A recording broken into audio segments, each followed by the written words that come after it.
Apart from being a PK as a kid, who is Samuel Adebi? God. I'm really What's the starting PK? to learn to trust. Wow. Yeah, trust God. And that was, I think, when the God of my dad became my God. The church for everything else.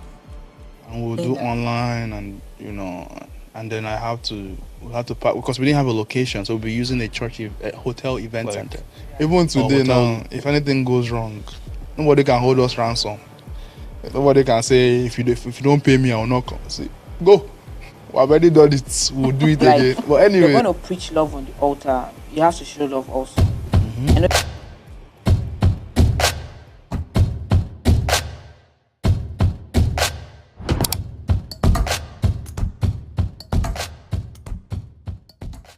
Hello, world. Welcome to the Hill. And you know that in this city, we have just one choice.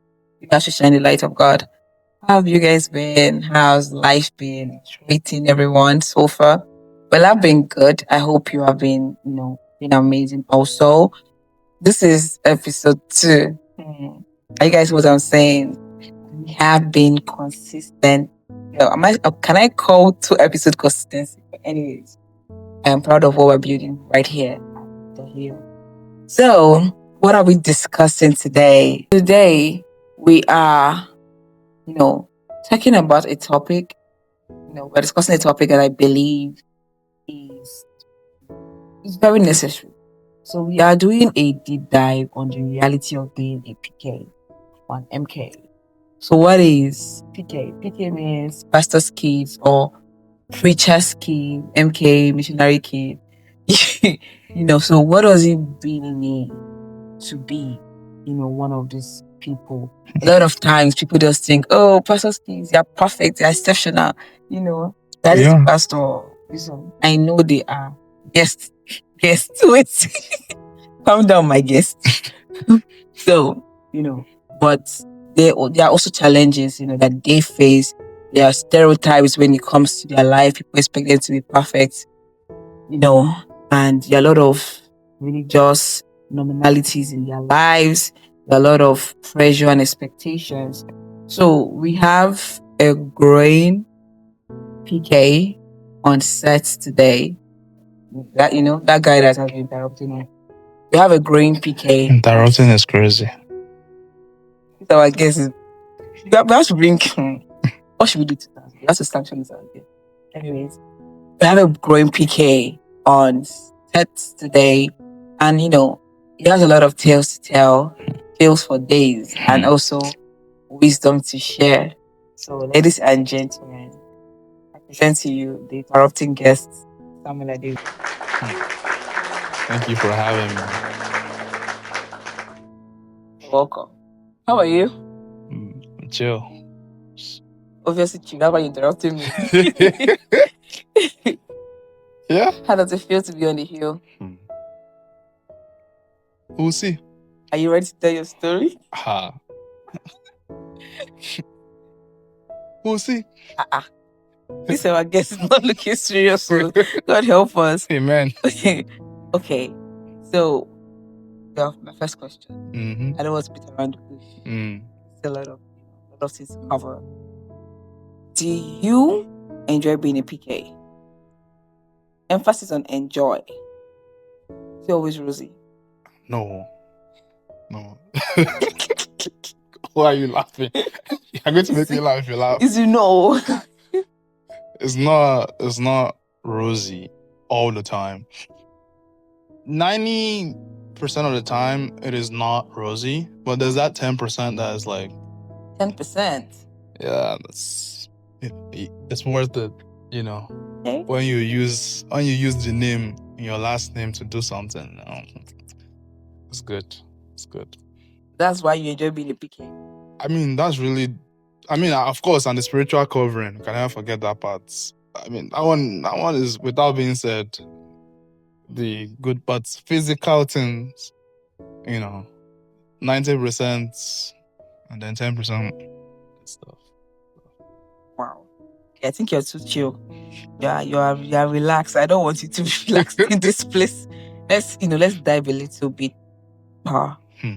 When did the God of your parents, or said, when did the God of your father become your God? No, please, I do not want this book answer. I want you to walk us through the process. What was the encounter like? What was that season of your life like? Or like, if this my daddy's God, true God, then it has to come true for me. Something like that. That's an example. I don't know. It has to come true for me. I don't know. I'm just giving like an example. So when did the God of your parent become your God? Well, before I answer that question, I think we had to first come to the realization that I believe that my parents had a God. So that's the first one. Because most people don't believe that. You have like a personal relationship. No, at that time, anyways, I believe I am in the process of having one, or I have one. I have one. Amen. I have a growing one. Yes, I have a growing. That's the right word. Yeah. I really got decided. I think everything just boils down to the decision, and I desire to know God. When I was broke. Wow. When the money was no money. Wow. When the bank account was saying something else.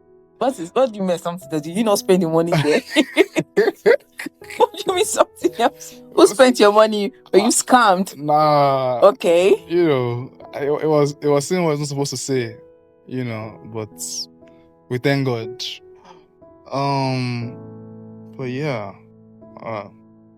it was a really tough time. I was one of the big things I really pride myself on is having multiple backup plans that have backup plans. And all I'm saying is if one account was dry and the other account cannot be dry, and if the other account is dry, there'll probably be another account somewhere that has a couple of dollars that I could keep spending. But all the well was dry. Yeah. It was just, looking back, it was just a sign that, God was like, I don't catch you now. Oh, yeah. Funny. So, I was like, I wasn't really, there's nothing I could think. Like, looking back now, it's like a movie and I could see like a bird's eye view. But back then, I was not even thinking about, like, I was just like, God, help me. Okay. Help me, and it wasn't just like help me jokingly, but like help me because like if you don't help me, because I don't think my parents could have helped me or anyone could have helped me with the kind of situation I was in. Because I really needed to, I had expenses and things like that, and I was like, God, I know you always come true for my parents, so yeah, show yourself now, come true. Really happened for you that easy? It took time, but it happened. So I definitely was burned with all of my expenses. Like I lost a lot of deals, a lot of things I usually pay for, a lot of access to the services I pay for. I lost them because I couldn't pay for them. Of course, somehow, I didn't lose access to my Spotify. Glory be to God. Wow. I cannot be listening to That's worship and crying to God and then one ad for Hulu will come up. Like, I can't be doing that. But yeah, I decided to go on a 30-day fast because fasting is not, what's it called? It's not new. I've been doing this for 100 days, 120, I mean, out of the 100 days, we'll probably eat around 11 sometimes. Okay. 11 in the evening, you know what I'm talking about. Not in the morning. 11 the previous day. Anyways, Sorry. Lost. What do you mean 11 in the evening? Like you start by 6 a.m. We didn't start. That's what we're saying. Say 11 the previous day.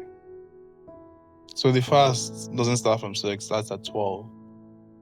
12 a.m. Yes. Okay. And then we'll eat from 11 p.m. to 1. So we wouldn't fast at all. Okay. God grant us speech as we understand. Amen. Amen. Amen. So yeah, but back to my story, I tried to really seek the face of God, fast intensively. Sometimes I wouldn't eat, and sometimes, if my body was, if everywhere was blah blah, I will try eat some snacks or, some fruit. But, long story short, God came through, and it was not like he solved everything at once, but he solved the urgent ones, at once. And one of the scriptures I used a lot during that time was John chapter 6. And, just getting to understand that story. Some of the things we always do is we will read the story and like, we know the story. But do we understand the concept in the story? Do we understand the things that God is trying to show us in the story? So it really started to really... That's the story of the 5 bread. Yes, I think that's it. 5 bread. Is it 5 bread? It's 5 loaves and 2 fishes. Yes. 5 loaf of bread. I'm just messing with you. Grain of rice. Oh my God. But yeah, and but one of the verses there was where I think Jesus was ironically asking, like, where are we going to get the food to feed these people? Meanwhile, Jesus knew where he was going to get the food. And I think we were talking about this, like, that question, like, God, Jesus was asking, who is your source? Yeah, who's your source? Like, who are you depending on?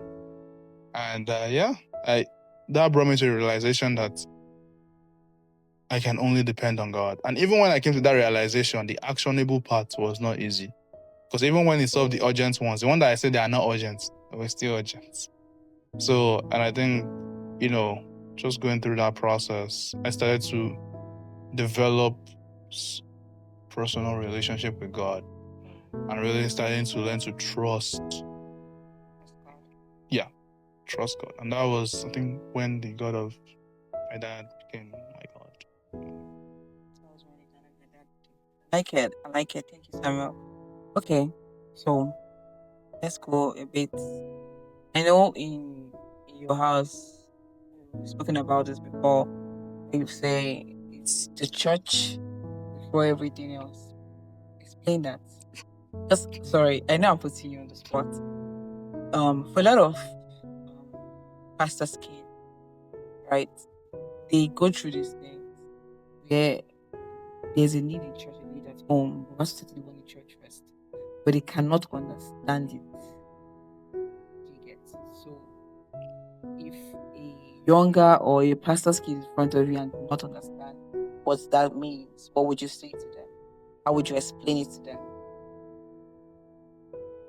First, it's okay to be confused, because what do you mean putting our needs above, strangers' needs above our own? Like, when did that one start? Anyways. Wow.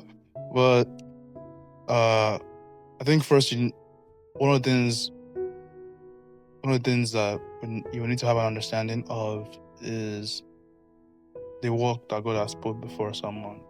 Before, maybe if you're a PK now, before your parents. The work is not easy. If it was easy, not everybody would be doing it. Everybody would be doing it if it was easy. But first, the work is not easy. That's the first thing you have to know. And the sooner you come to understand and accept that reality, it will make it easier. While you still don't understand why they are doing it, but you understand that, okay, this is where I'm at. Because most people, when they're not, I won't say, they don't want to acknowledge it, that they're actually pastors' kids. Like, they just, they have another persona. Once they step outside of their home, outside of their community sphere of influence, Shola shows. Okay. Stop coming for Shola. Well, anyways, that's the most popular one, but you get what I'm trying to say. Yeah. I think the first thing is to acknowledge that, that's where you're at. Yeah. And unless you want to run away from home, that's not changing. Okay. So, second thing is to try and watch, because there's no words that will be said that will make you understand. Because it's not as much as you want to understand, it's more as what you want them to stop doing it. You don't want to understand it. And me, I'm thinking from experience, like, even if I understood or they explained it, I still be like, but yeah. So it's not as much as understand or getting an it's I think what we're trying, there's a difference between getting an explanation and understanding. So so the first one, like I said, accept the fact that you're. 2 is try and watch. You know, if and I say this with a lot of experience, if your parents are like, this is what God has called us to do, there will be signs. There will be signs. You know, walk-ins will show. And it doesn't have to be like casting out of demons or things like that. You know, it will be like things are looking not so great, and then at the last minute, God will just come through. Then once it start happening once, twice, 3 times, you too, you know. Just be confident that God is gonna handle. Exactly. And so that's the first thing. A lot of people were not observant. And that's, to be observant, you first have to accept. Yeah. That's, okay, this is where I'm at. So how can we walk through this? And so once you start seeing the workings, then it will now be more easy. You will now start, that's what you now want to do. Once you start seeing the workings, because one of the things Pastor Lako says, like, once you've tasted the supernatural, you cannot want to be normal again. So, you know, and then, so for me, again, I won't share my own experience, but God will come through multiple times, and then I also tried it. I was like, God of my parents, oh yeah, show for me. Okay. Show for me now. I didn't say that. That's not how I do my prayer. I was just saying, I'm just trying to explain it. Like, and he did. You know, once I started to understand that there's actually a thing here, there's a covenant or thing, I would say covenant that we have, that, you know, especially if most PKs, like my grandpa was in church, my dad was in church, and now I'm in church. So it's a heritage. So should we say that? See you. I say my grandpa was in church. I didn't say he was a pastor. Easy now. Okay, go on. You know, and there's multiple ways. You know, Daniel was not a pastor. You know, it was just running this kingdom thing. Anyways,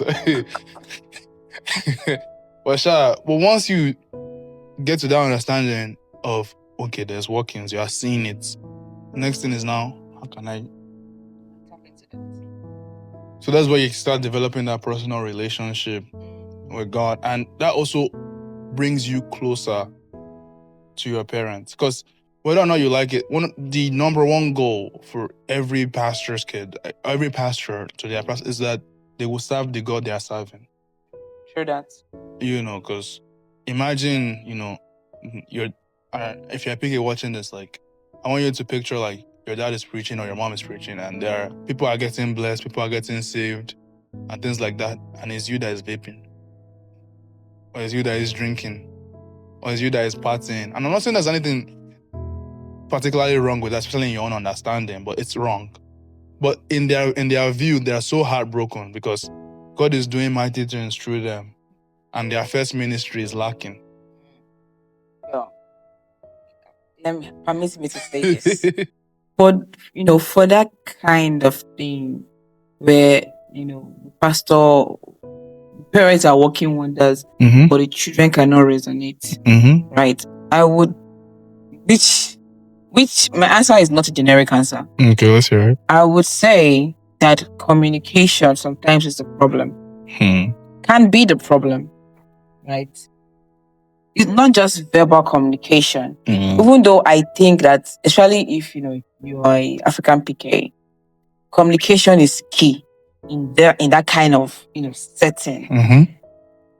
Have one-on-one, like, sitting and explain. Now, I already know you already said that explanation doesn't really do much. Understanding is better, which I agree. But I'm saying beyond verbal communication, you also have to show workings at home. True. Like, if you're going to preach love on the altar, you have to show love also. Mm-hmm. I know you're a big fan of Pastor Dolako. I know you always follow his ministry. I'm saying that something he says, that his wife and his children are his first members. Mm-hmm. And if his wife says, oh, a bad pastor is going to quit pastoring, right? So, you first have to be a good husband and father, or a good wife and mother. Then your kids will see that, and then we'll have, I feel like it's better that way to understand. I feel like you will do a lot of work if they can see that you are preaching.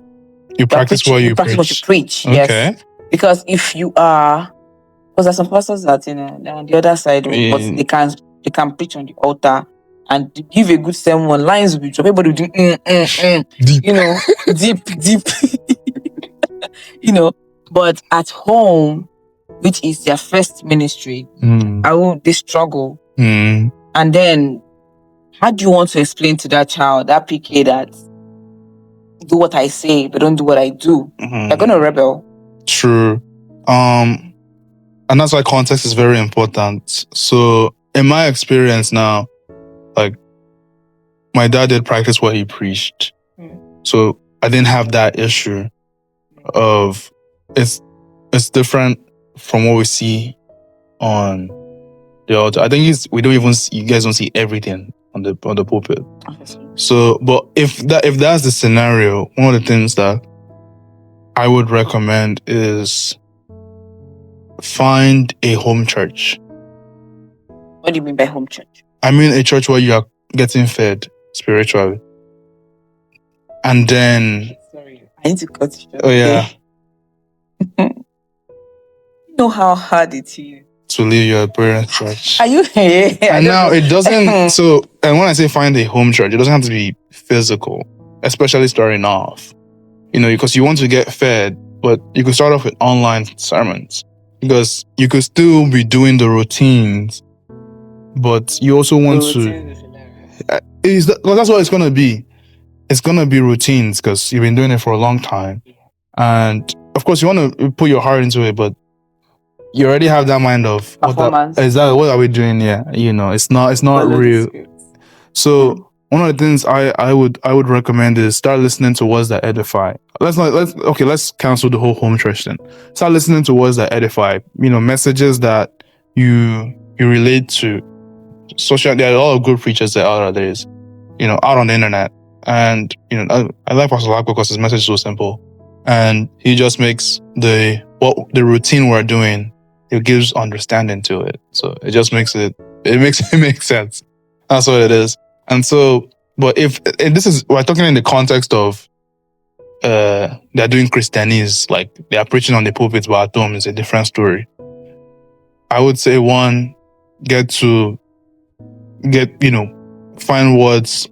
find sermons that uplift, one, sermons that explain what to do on that, and then start to get to know God for yourself. Once you start to do that, once you get to know God first, then start praying for your parents. Because one thing I like to think of is God does not make mistakes. So, and one thing Pastor Lako says is you can pick your friends, you can pick your husband, but you cannot pick your parents. And so, you know, there's a reason as to why you are there. But that's in that context of it's different it's one thing in churches, another thing at home. But for me, it wasn't that way. It was really, in fact, I'll say more at home of we see the good stuff. And when I say the good stuff, I mean like praying, loving family. Of course, there were arguments here and there. Like that happens. Like we saw that. But then there's also what he practiced, what he preached. That's what I'm trying to say. Okay, moving on. This question is, I don't know. I feel like you find it interesting. Okay. Did you at any point doubt your dad's calling? Yeah. Well, doubt means I have to believe first, Abby. Do you at any point say like, are you sure that it's God that's calling me? Yeah. Tell us about it. All right. Don't lie. Well, that's the past, so we can still talk about it because everything is good now. Well, everything is getting better. So when my dad moved with us to the United States, this was 2018 or so. Yeah. So context, we were really comfortable. In Nigeria, like we had a driver, we had house helps, we would have washed the clothes and all of that. We even had security guards and things like that. So we moved here and we moved into a 1-bedroom. Like, I'm sorry. Sorry for laughing. I was not expecting that. Okay. So, I just thought, because what we were told was coming for vacation, and because it's not the first time we're coming, and then, he sat us down and was like, but that's called us to come and stay. I was 14, so I was thinking I was say what you want to say, and then I'll go and watch my. I'm sure for you, the American dream. Yeah. American blah blah. Yeah. So we moved into a 1-bedroom. And we go to church Tuesday, Thursday, sometimes Saturday, and then Sunday. At that time, there was no it wasn't even really clear to us what we had gone into. But as time went by, started to understand. And growing a church here is not easy, especially in the United States. That culture is not really there of people going to church. Most people just come to church on maybe 31st or maybe Easter, and that's it.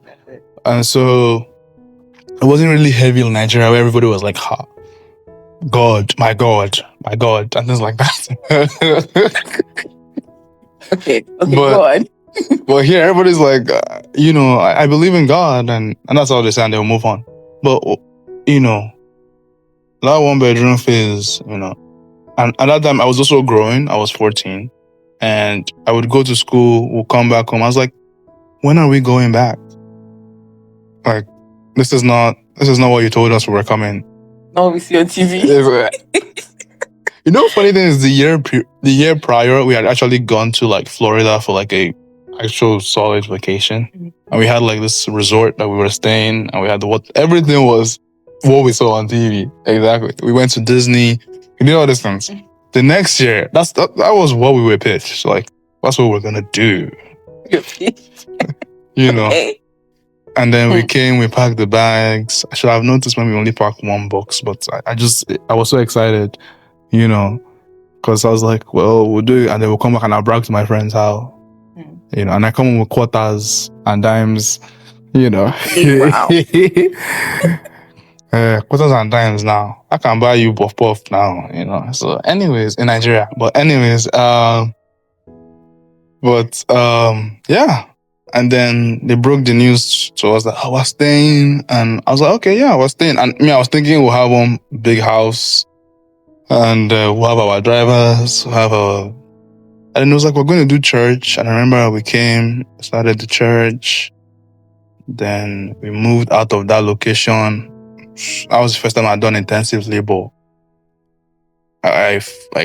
Chair, printer, pulpit. That was the first time I understood what U-Haul was. So I used to see them driving, but I was like, what are they carrying inside? I knew what they were carrying inside this U-Haul. And we started, it was child labor intensive. And when we were moving from, and then the COVID happened, and then we moved during the COVID, things were getting better. We moved from 1-bedroom to 2-bedroom. And then unfailingly, every Sunday we would set up the pulpit at church. You see that roll-up banner there? That was the background for Zoom. And we would do it religiously. And I say religiously, I mean consistently. I don't mean we're not believing. Oh, I wasn't anyways. But my parents were like, this is it. And shout out to my mom for believing in my dad, because that's why I'm not my mom, anyways. But and then we started, and I remember when the COVID was over, we were now meeting. We were able to now do social distancing. Yeah, true that. And people will not just come to the church. And we'll do online, and and then we have to park, because we didn't have a location, so we'll be using a hotel event center. Yeah. Or hotel lounge or something like that, or lobby. They had like in hotels they have this conference room. Exactly. Yeah. And this was where the routine was now built, this performance. And so I'll walk you through it. So we'd wake up at 6 or 5, depending. My dad would bring the U-Haul around. He would bring the U-Haul. We'd all enter the U-Haul, minus my mom. We'll go to the U-Haul storage facility. We'll enter, we'll grab the orange rolling carts. If you've done U-Haul, you know what that is. And then you go, you put in the key to the lock, you raise the thing up. Okay. You take the drums first. Drums have multiple parts. So all parts of the drums it has to be complete. And then we'll do it, we'll put it on the cart, take it to the U-Haul, we'll load it into the actual U-Haul.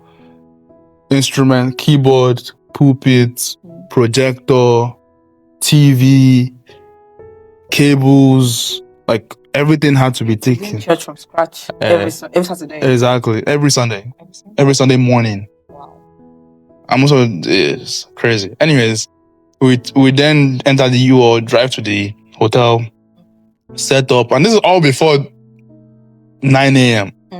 We'll get there, we'll get down from the U-Haul, pack the things down from the U-Haul. Oh, God. Set up. This is where we now became masters at packing up and setting up. Like, even today now, if anything goes wrong, nobody can hold us ransom.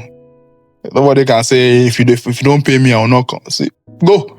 I've already done it. We'll do it again. But anyways, we learn how to set up the soundboard. We learn how to connect XLR cables. We learn how to wrap XLR cables, because cable is expensive.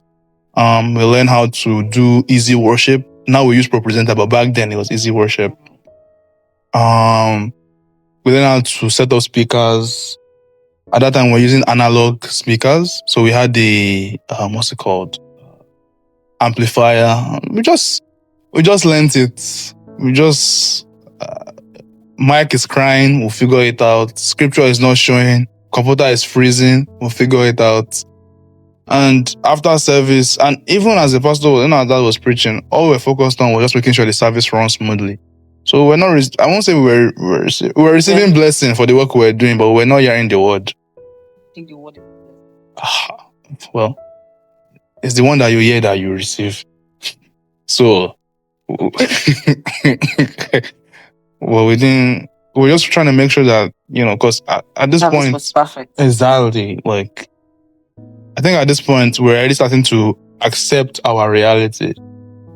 This is it. Like, he's actually not joking. Like, he came to actually do this thing, and we have no choice but to follow him through this. So our main focus, and it wasn't like that was my parents' intention, but for people to come to church and sit down, your sound must be good. That's when you say believing that, oh, you. And I didn't ask you. Sound must be good. Everything must be perfect. That's what we believed. So from media to sound to instrumentals, started learning everything. And so even when the word is being preached or anything, well, that's not what we're not paying attention to that. We're trying to make sure that the mic doesn't feedback. I'm trying to make sure that the scriptures for the Sunday are all lined up. The lyrics for the songs, especially for people who are new and don't really know a lot of the songs we sing, are all displayed. Things like that. The camera angle is right. And then we'll do that from 9 to 12. And then 12, everything we've packed up. Pack up again. We start to dismantle them. So, then we dismantle, we load it into the U-Haul, and then we drive to the U-Haul facility or the storage facility, and we offload it. And then we'll come and do that Tuesday, Thursday. And they run it again on Sunday. Anyways, so yeah. The point that we doubted it. See, There are many points. that one was not even doubt. That one was just... We're just confused. I think even before the confusion part, one, we were just not in agreement. Like, we were soft life, oh. See. Because we're enjoying soft life, all of a sudden, all of a greater call. Greater call, truly. I mean, looking back now, everything, there's a reason it happened, and are we grateful that happened? Yeah, looking back, but during that time, there was a lot of doubt that, this thing, it was, now I think, this thing, will it actually work? And sometimes we'll be looking like, how many people came to church today? How many people came to church today? It's like, and truly, I think one of the things that also kept us is the consistency, Year 1, year 2, year 3, things were kind of tough. So we're doing everything ourselves. Year 4, year 5, people started showing up here and there consistently, because people will come, but then for people to come and stay is a different thing. And then, as things went by, we, started doing, but yeah, was there doubt? Yeah. So that called you? Okay. Which brings me to my next question. When you think about it, from the point where you guys migrated to the US, to when your dad said, I think the Lord is calling me to start a church. You I think. Said the Lord is calling me. Okay. The Lord is calling me to start a church. To now, would you say God is faithful? Yes. How? So, well, it sure depends on most people, but our own route was we came as immigrant on a visa, on religious visa. So that's what we call R1, and we were dependent on that R2. And let's just say that visa is truly only for church. You couldn't do anything other than church. But to your question, was God faithful? Yes. Today we are permanent residents. Like, that's the first thing, especially now that immigration is a whole big thing. Like, there's a lot of testimonies where we almost got sent back to Nigeria. And, God came through and things like that. So yeah, God has been faithful. The church is still here. Like, we're still here. It's growing. And it's growing. So yeah, God has been faithful. Yeah. Thank you. So if there's any PK out there watching this and you're wondering, is God faithful? Well, it is. It wouldn't look like it, but... It wouldn't look like it. You know that they were talking about that plateau of latent... the plateau of latent potential. It wouldn't look like it at first. But just wait on him. Yeah, that's what I would say. I would still wait on him. It's easy to say. It's easy to say, I know. I know it's easy to say. Sweet for mouth. Yes? Nothing. I know it's easy to say, but from the horse's mouth. Hey, God has horse. Somewhere, I'm sure you understand this thing that I would say. Okay, moving on. Church in Nigeria or church in the US, which would you prefer? Which do you prefer? After all the things I've told you, you have to ask. Anyways, so because in terms of apologies, I'm asking because there's probably somebody in Nigeria now that's thinking on, maybe God did not call them. But they're thinking that, when you move here? When I move here, all rosy, So would you say life or church? Church. Because church is part of your life anyway. Hey, church is my life. Easy. You see? Okay. So, there's somebody out there, thinking, when I move back here, it's going to be rosy, it's going to be, give or take. And some Nigerians to think that, I come here. You will. You make money. I'm definitely you will. But, I got you. That thing. I go. That's what I'm asking. From your experience, would you say, I like church here in the US, and you tell us why? Or would you say, I prefer church, or would you strike a balance? Would you strike a balance? So what would you say?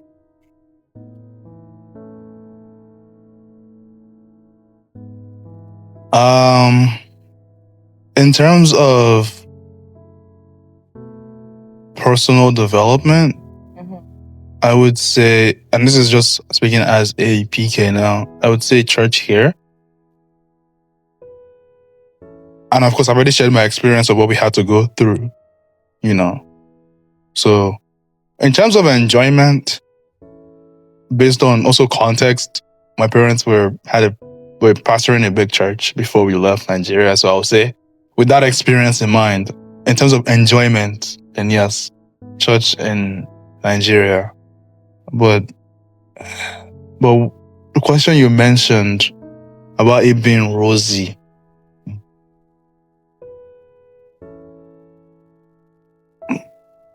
it's a great. I think one thing I would say is, not really this time. See, hey, look, I need your progress. One thing I would say is, I didn't have any choice when, I didn't have any opinion or like my right or anything like that when it came to the decision of moving here. What we did have though was instruction to move here. So, and this is just if this is not even just for PK, but anyone who's thinking about moving here, I would say pray about it. And if God has not told you to move, don't lie to yourself. Don't see. People are packing popo here. I'm gonna try that apart.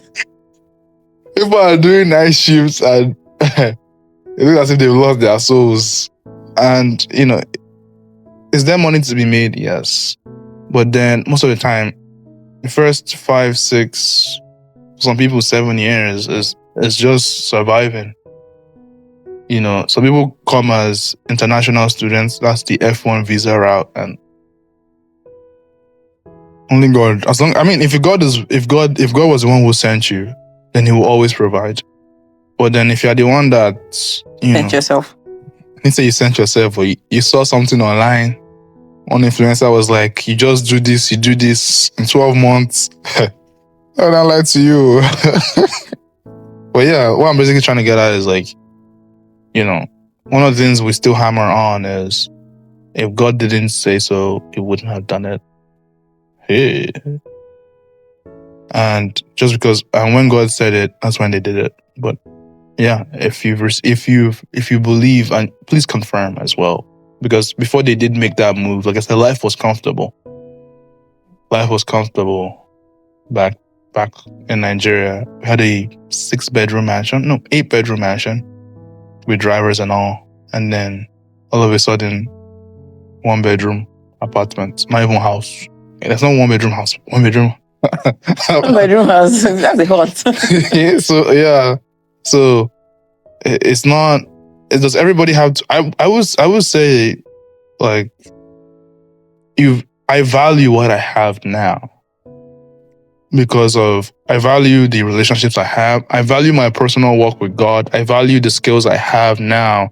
I value the resources I have now because of what I went through. So yeah, I just thought I'd add that on there to your question. Thank you. So, after immigration or migration, you saw your parents change. How was that for you?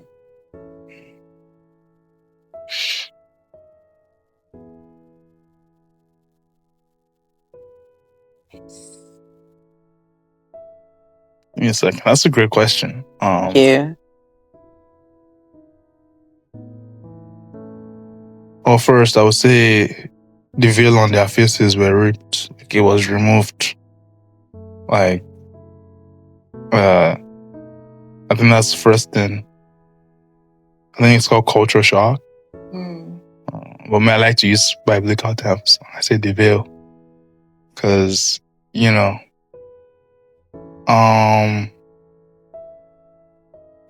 they change in terms of work ethic.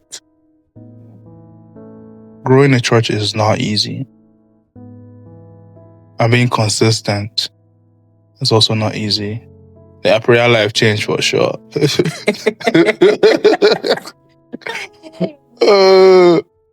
You just be hearing at like 12 in the morning.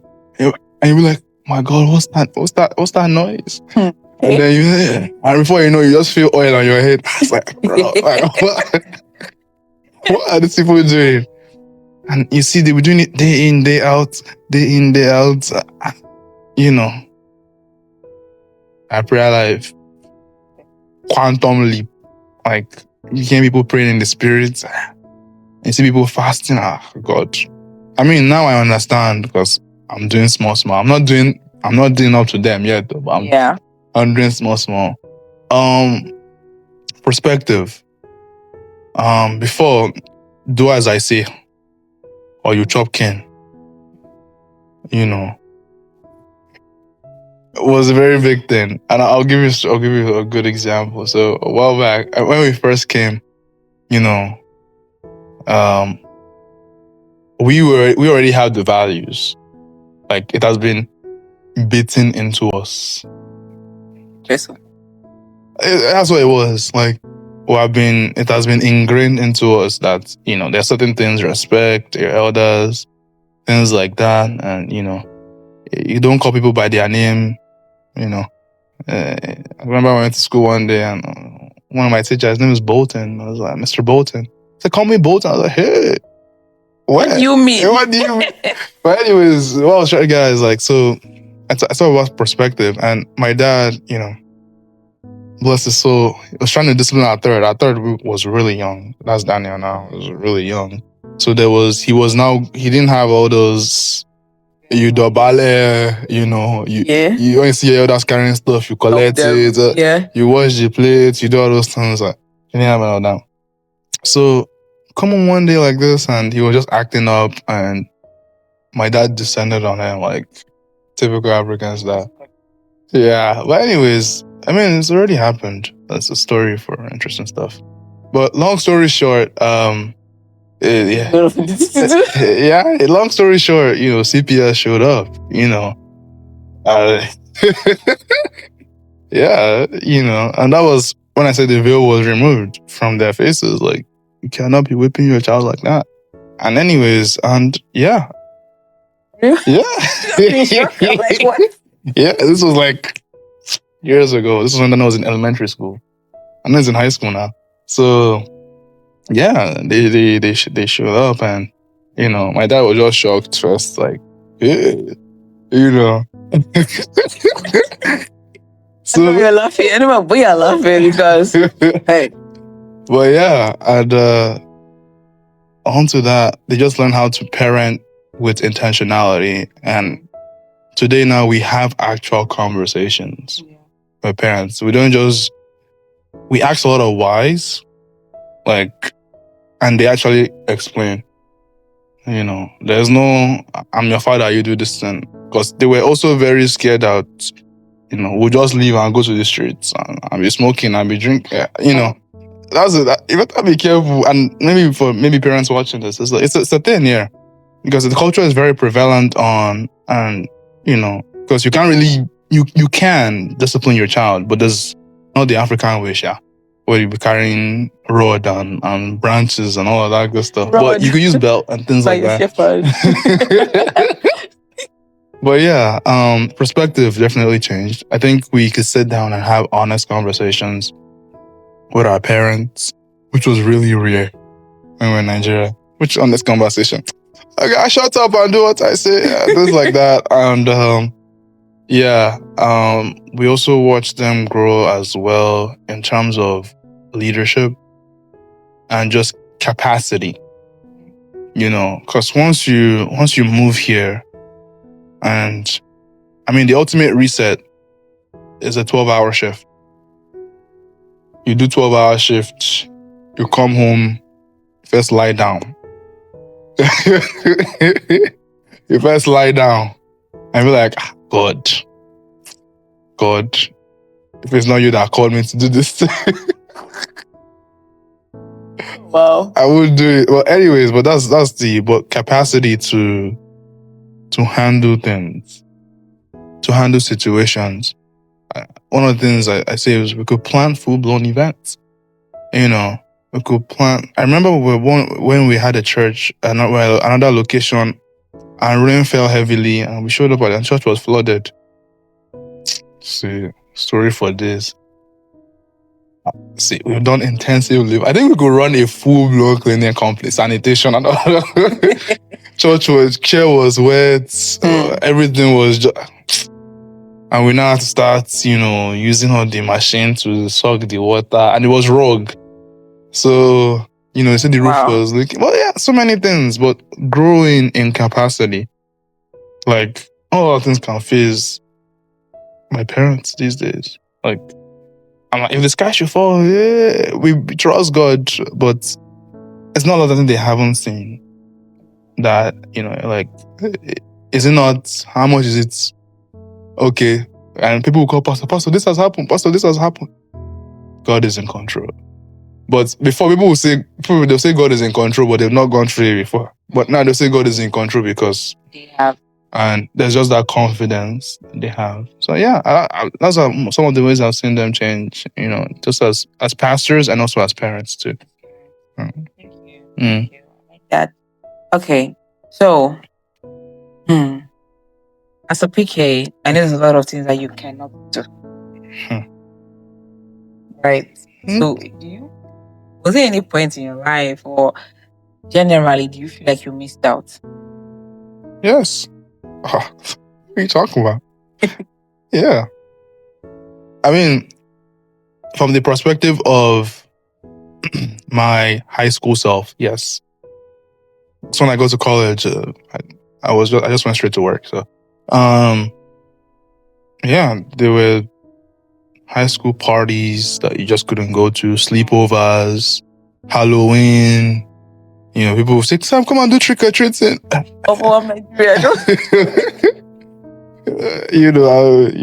like that.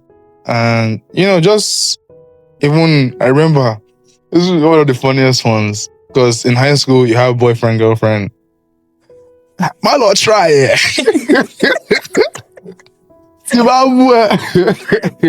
Hey. They were so hard. And it's not as if we're not smart. I think we're smart. Honor roll, best in this, best in that. Ours were just flowing left and right. And babes still followed, but spare the rod, spoil the child. We'll leave it at that. So, but those are the things that's again from the perspective of 14 or high school Sam. Yeah. We did miss out a lot of things on that. But I think the one thing they didn't make us, at least they let us do, was prom. But we didn't have any girls to carry. Carry go with your brother. We can't carry with your brother or prom. But we went by ourselves. So far, hopefully, that next one will be different. Amen. But yeah. Oh, wow. Thank you. So, is this my last question? Is this my last question? That's cool, because I'll not answer again after this podcast. Okay. Okay, listen. Apart from being a PK, as a kid, who is Samuel Adebi? Who are you?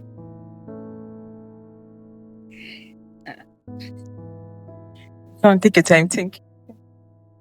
Who are you? Apart from being a PK,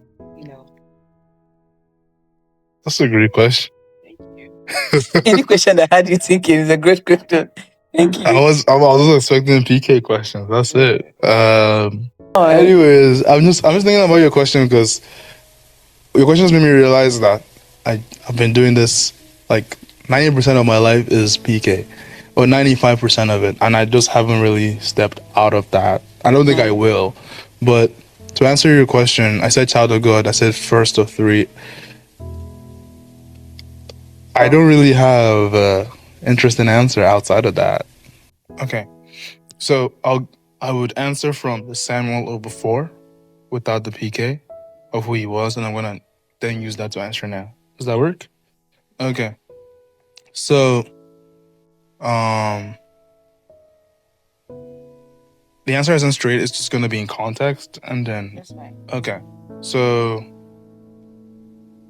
the Samuel before was a very vicious, hungry, and ambitious person who wanted to make money by all means possible, as long as it's legal. And that meant really ignoring God, stepping on people, not really relying on anybody for anything. That was who Sam was before. Now, and that's without the PK. I don't even think I can add PK to that.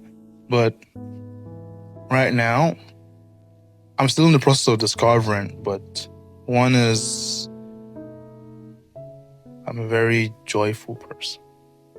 A very observant person. What I'm basically trying to get at is I'm just better than I was before. But without the PK, I'm a leader. I run the activities planning board on my campus. I manage about $20,000 of student money. Hopefully that will be 30 something when I leave. I'm the eldest of 3. Okay. Legacy is very important to me. So throughout every milestone that I have achieved, I try to put a really good example.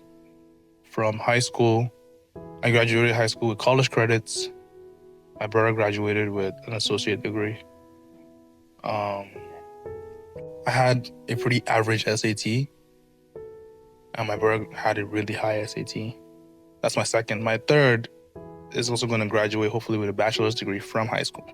So he's going to shoot for his master's degree in college. I'm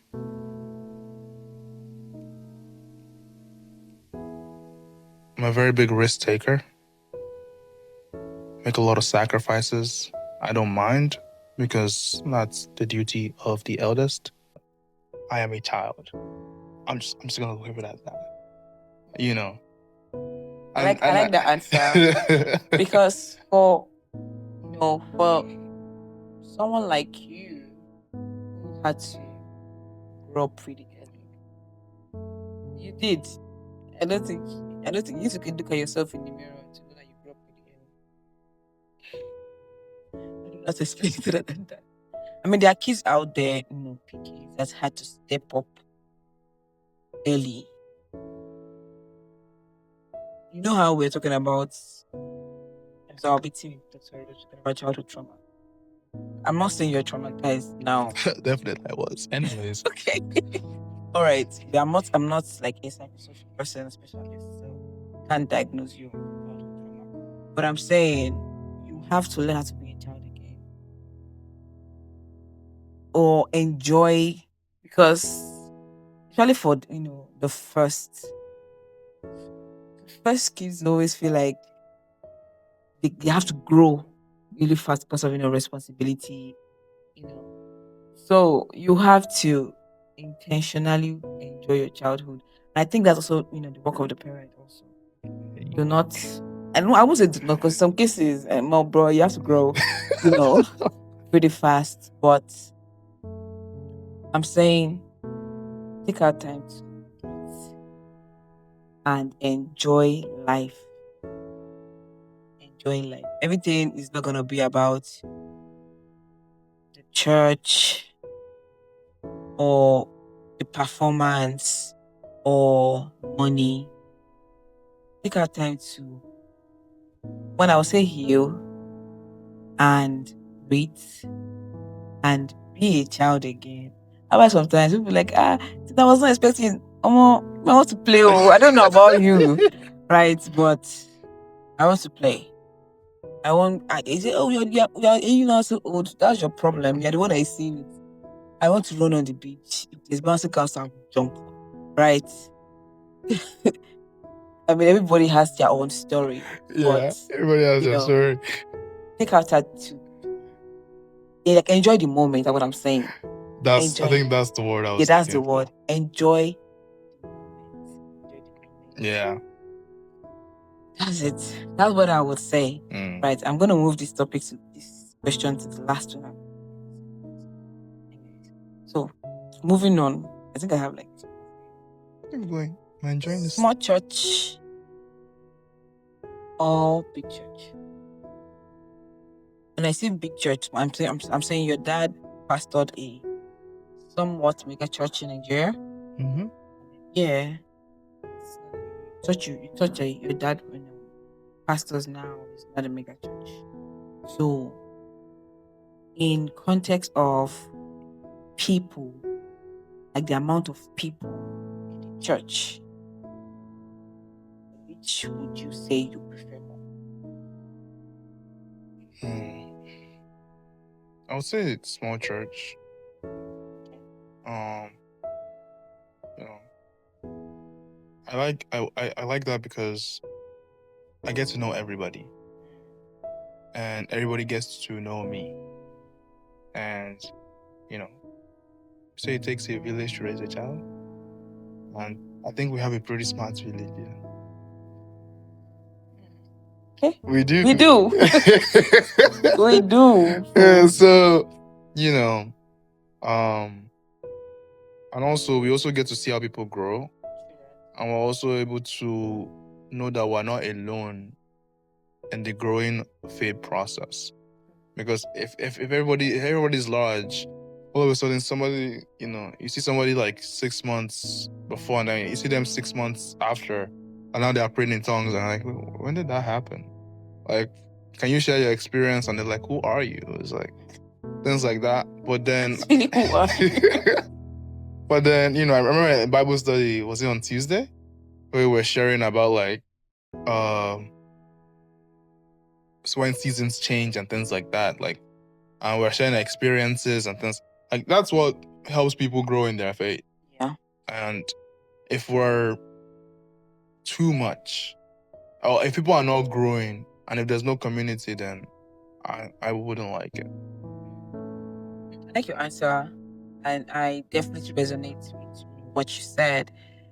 Me, I would say both. Right? I like small church. I like big. I like big church. I like big church in the context of in our small church we do almost taxes. Right? So in a big church, there's somebody to do this, someone to head this department. That's the only reason why I like. We have tested it too. Yeah. I mean, our church that we were at, I was attending in Nigeria, we had going to that church is like 2008, right? Currently it's 2035, so you know how old we are right now.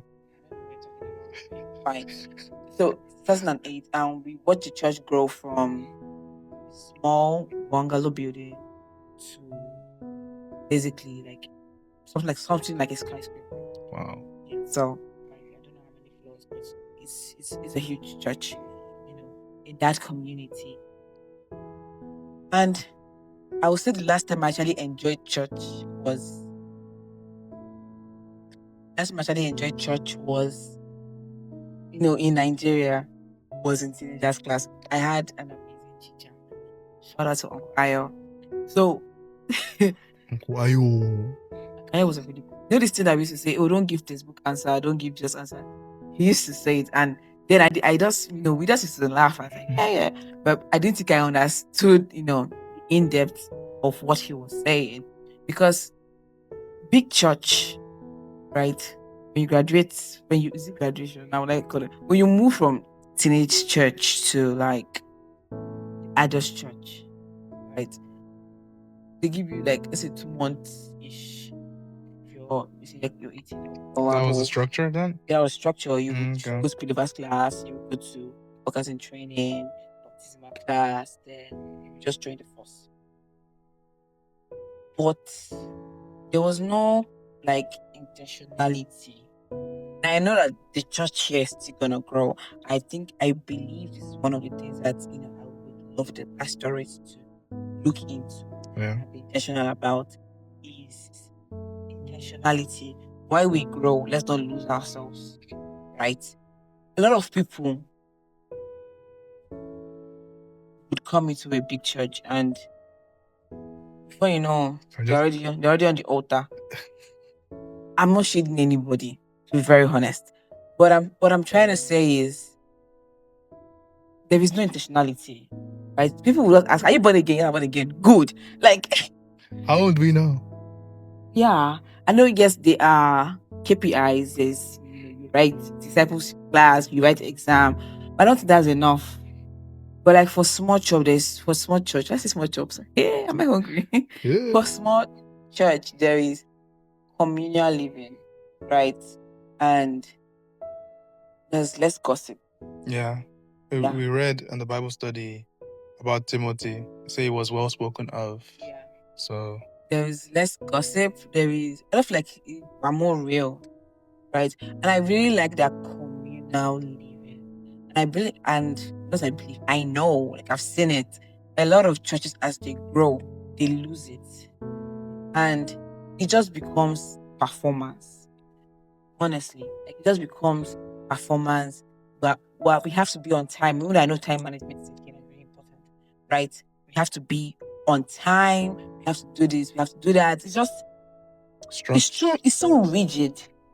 It's so rigid, right? And sometimes you wonder where's the flow of the spirit in all of this. Let's not go into that. So, and you see somebody that I believe that's why a lot of people I don't like the message is not because majority of these big churches they have good preachers, if I'm lie. But like the message is not good. It's just that beyond the message, one on one is I feel like it's better.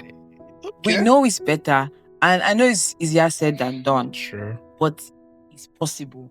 You know, we're talking about before we started recording, we're talking about those people that used to those missionaries.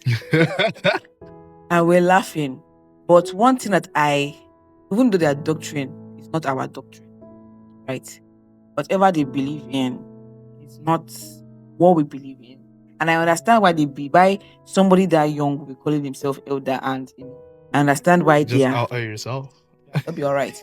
Why they are the way they are. And one thing that I admire about them is structure. That their church is not a small church. I don't think I've ever seen their church as a small church, right? But there is structure and system. Yeah. Even in their funny doctrines of the That's how you scale, though. Yeah, like there is a lot of structure, in that, and they are very confident. They're very confident, and you know that this person has been convinced. But let's just use an example. For instance, you leave teenagers class, you go through the classes. If there is no, I've forgotten the word. There's no like intentionality and a good teaching priest, right? To teach you the word thoroughly. You would just join the crowd of performers. Be Bobuero. To call it that. You just join the crowd of performers. And I saw something one time. Forgive me. My church in Nigeria, I had a seat. It's good Sunday. I used to sleep. Be sleeping in church? Well, judge me not. But because I was just so used to it. I knew what to expect. I'm not saying church should be excitement, party lights. No. But I just feel like we lost that communal living, right? Something that happened. I sent a message, let's say on Friday on YouTube. It was Sunday. This person was preaching. The person preached the exact same thing the preacher on YouTube said. Like, there is not even change one thing.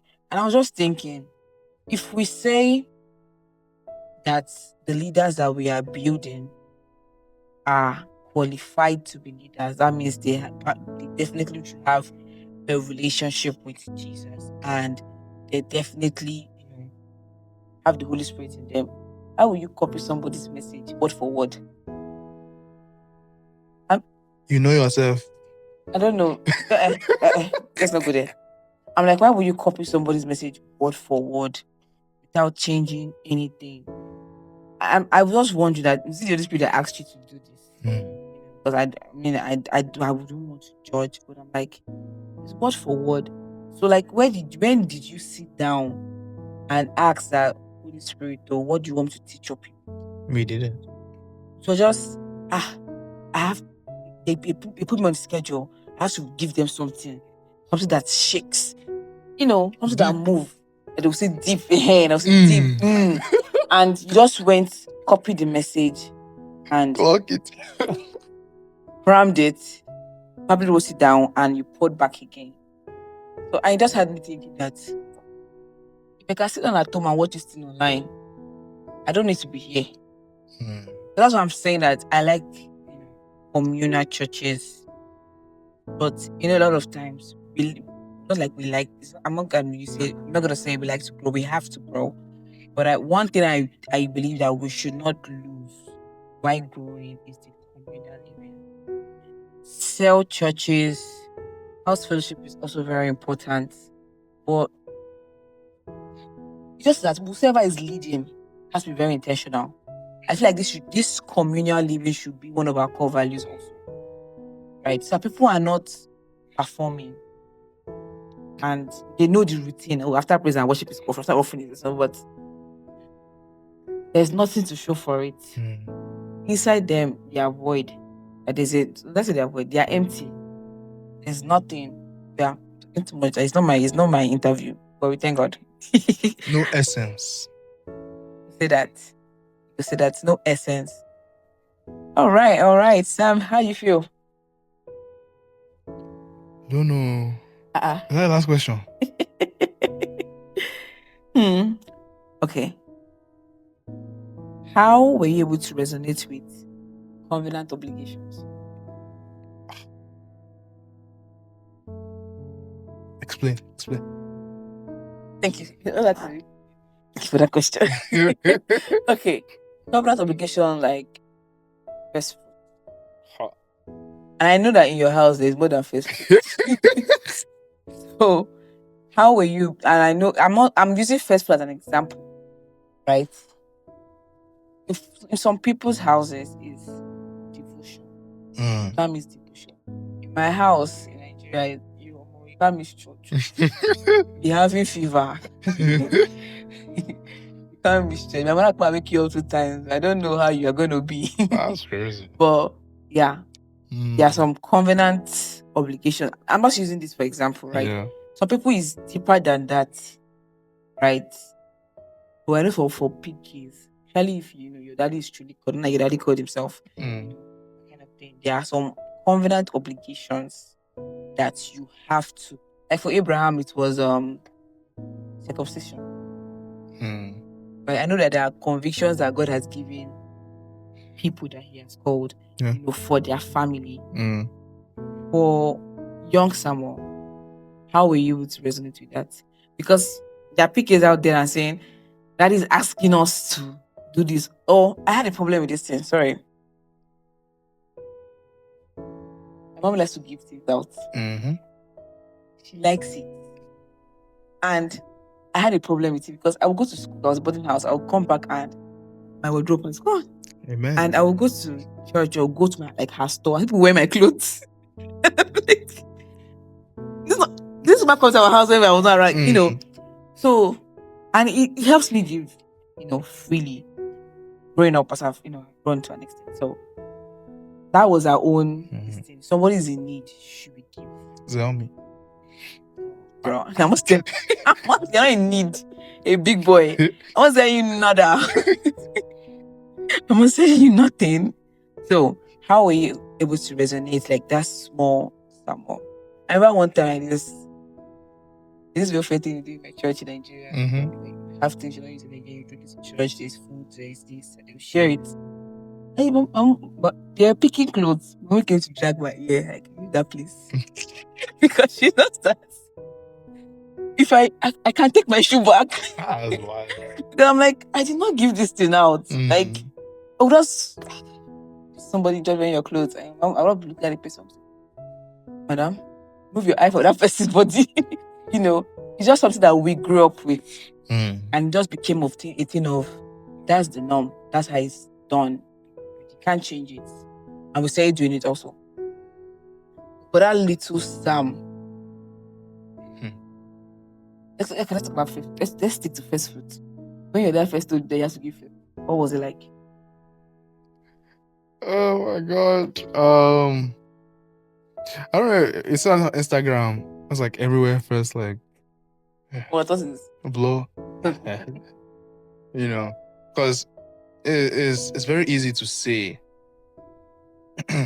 that you know, let's say give it. When it's time, I'll do my own too, and all of that good stuff. And like I said, you go and do one crazy shift, and you know, you look like you came out of psychiatric hospital, and you know, and then you get your paycheck, and they remove taxes, contribution, and then your Amazon cart is already full, your Shein, everything. All you're just waiting for is confirmed payment. And then, you know, sometimes not even your parents, it just come to your heart. Here's fruit. Forget. Do not forget. I want to forget. I won't lie, like, it's not easy, but it's worth it. Because when you give something like that, I think the understanding that I came to have is, if you can't give it to God, how can you expect more than what you can give? Okay. That's in terms of first fruit, or just even giving in general. You know, so I'll give you an example. The first fruit I remember was what, $400 and something. That was, so I got paid weekly, not bi-weekly. So weekly it was $400 and something, shall. And you know, it was cash. It wasn't even. And you had plans. Plans had been made. This 2-year place I've been eyeing. Really? Until next week. Anyways, and you know, I had to put it inside we're passing the offering basket around. I know we're not much, so it just comes quick. And then, you know, and it's not as if you can cheat anybody, because your parents know how much you. So how much is missing on this thing? And then, you know, you just put it. Tears. I'm sorry. Anyways, that's been a long time. I've been working since freshman year of college, so that was almost like 5 years ago. Yeah, and I think what made it easy for me is I'd seen my parents do it. It says those that sow in tears shall reap in joy, and for me, that's how I looked at it. It's like, you know, because of course I didn't also like have any personal relationship with God, but you know, I just... It was a ritual you have said. Exactly. You know, go to my parents, so yeah, show for me. And so I put it, and one thing, I think another something that comforted me is I knew what the money was going for. I knew it was going to better the work. Church. Exactly. Church that I've been laboring. But anyways, but once I did that the first time, it was easy, but also like, it was easy for me to give, but when I made more money than that, I was like, okay, it makes sense. Yeah. Like I gave 400. More money is supposed to come, so I can give more. Yeah. And it just helped me have that mindset of, if I can't give it, I can't get it. I like that. If I can't give it, I really like that. But the first time I gave tithes here was not because maybe as my parents do it, because I grew up in church, and every time they say, "Oh, tithes, come outside," and also tithes come out, wow, I'll give my tithe. I'm serious, so. And when I started internship and I started working, the God tithe, I was prepared. I put my money in various envelopes. Prepared, yeah. They said, okay, I think I did POS payment. Then they said, if you give a tithe, come out. The honor. The honor. I came out like, you know how Catholic priests to match out. So I was like, hey, I've joined there. Yeah. I mean, it's just something that, you know, we saw growing up. And that's why you should bring your kids to church. yeah, something that we saw growing up, and even if I did not understand what it meant to or the significance of tithing, I just saw it as for them to give out 10% means they had more. You had Like, 90. yeah, I'm like, God, when I start making my money, I'll give tithes. It was a thing of like, I can give tithes, That's how me I was able to, for that my Psych my yourself stage, up. yeah. So when I was like, the honor to give God money, yeah. I don't know. I'm really grateful that I grew up in church.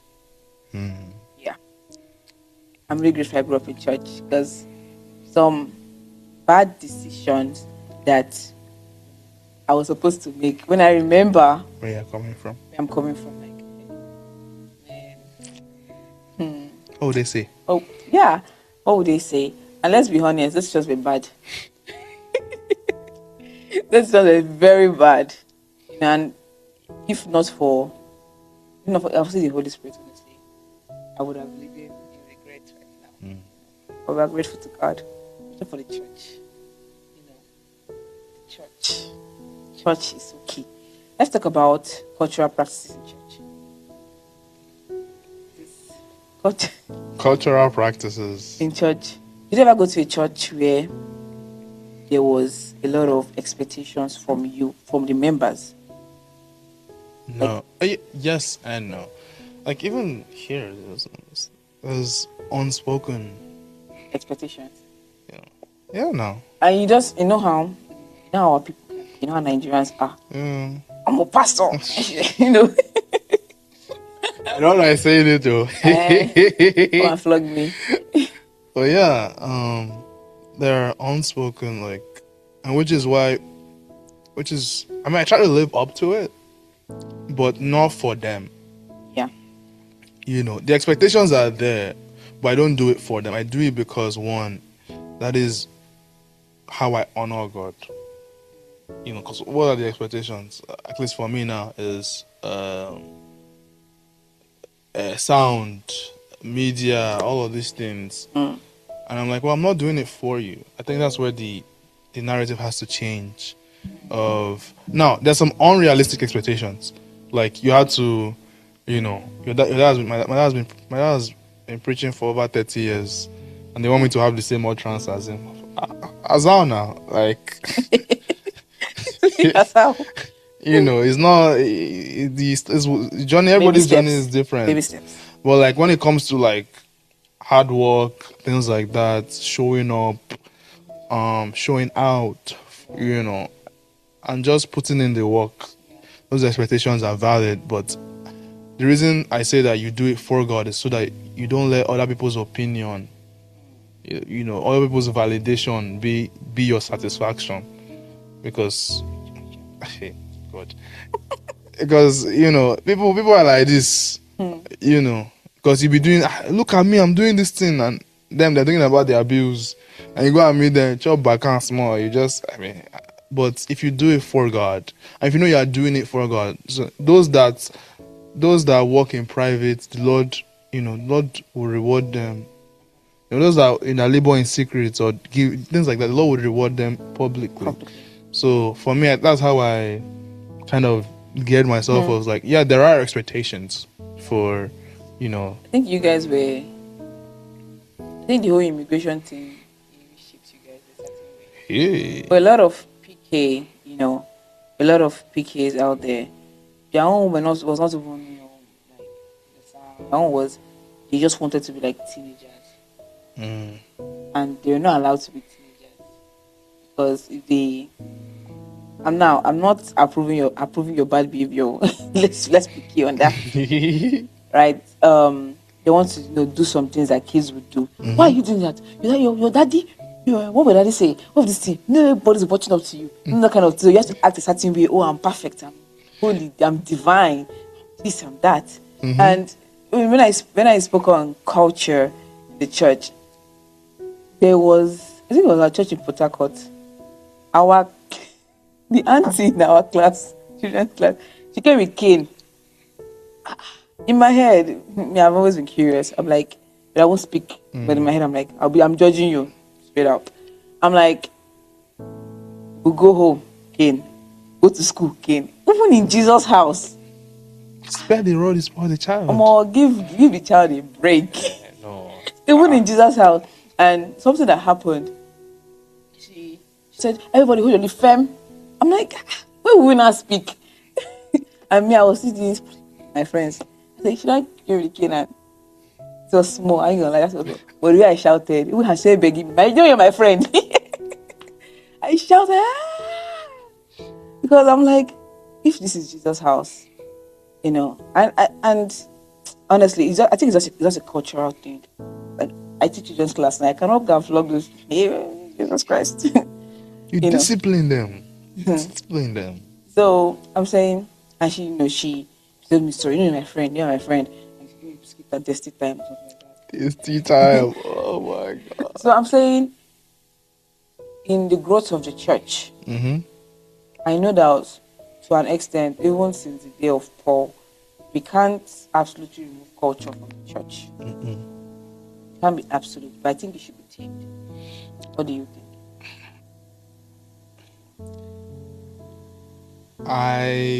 Tamed to an extent. As long as the culture doesn't clash with the work of God, your relationship with God, because there are some cultural practices that, exactly, like if you say you're a Christian and you're practicing such things, it cannot fly. I don't want to start giving examples, but like, so, but for me, with culture, like I think we read this in Bible studies, just honor. Because at the end of the day, before you get to the heart of the only way to get to the hearts of people is to respect their traditions. Is to respect their traditions, and honor would, once you step, because one of my friends, she's Mexican, and I met her dad at school. He came for one of the events, and the first thing he did was just to hug me. I've never met this guy before.